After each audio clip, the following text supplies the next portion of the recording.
After conducting the 36 questions for falling in love interview with my boyfriend, I was able to become aware of the parts of me that have been hidden to even me.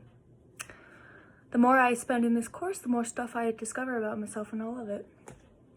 Additionally, I was able to connect several terms to the discoveries I made during this experience about myself. This past weekend, I attended my friend's 21st birthday. Later in the party, I went to grab another alcoholic beverage from the fridge. Unfortunately, the glass bottle slipped from my grasp and it fell to the ground and shattered below me.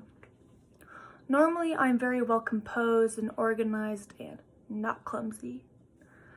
So, as a result of this out-of-character behavior of mine that others experienced, I felt incredibly embarrassed. As a consequence of losing face, I began to cry from the embarrassment I was feeling. This embarrassing moment revealed to me that I am still a perfectionist. I thought I had actually grown out of this perfectionist habit of mine because when I was younger, I used to get really down on myself when something wouldn't be up to my standards.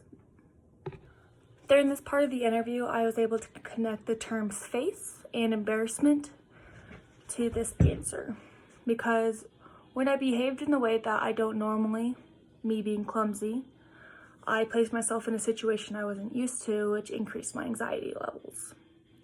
In addition to feeling anxious, I had contradicted my public self that I had developed for the party, and I broke face.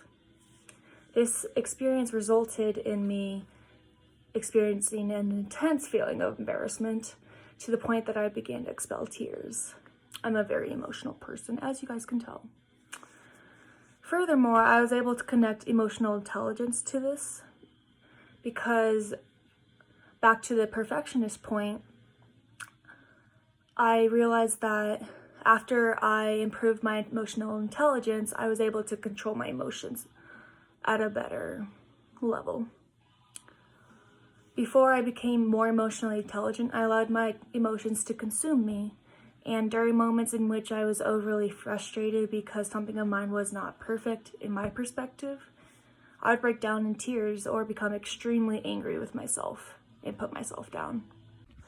This interview did not only allow myself to penetrate deeper into myself, but it also allowed my boyfriend to peer deeper into me and understand me a little more.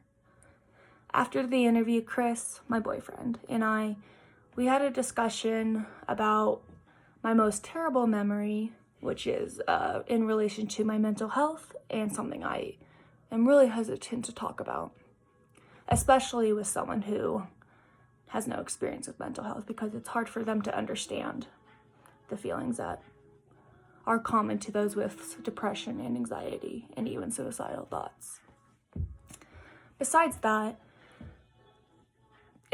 these questions allowed us to get a better understanding of each other and know why we are very hesitant to open up to each other about certain things, because we both have some trust issues that are related to our pasts.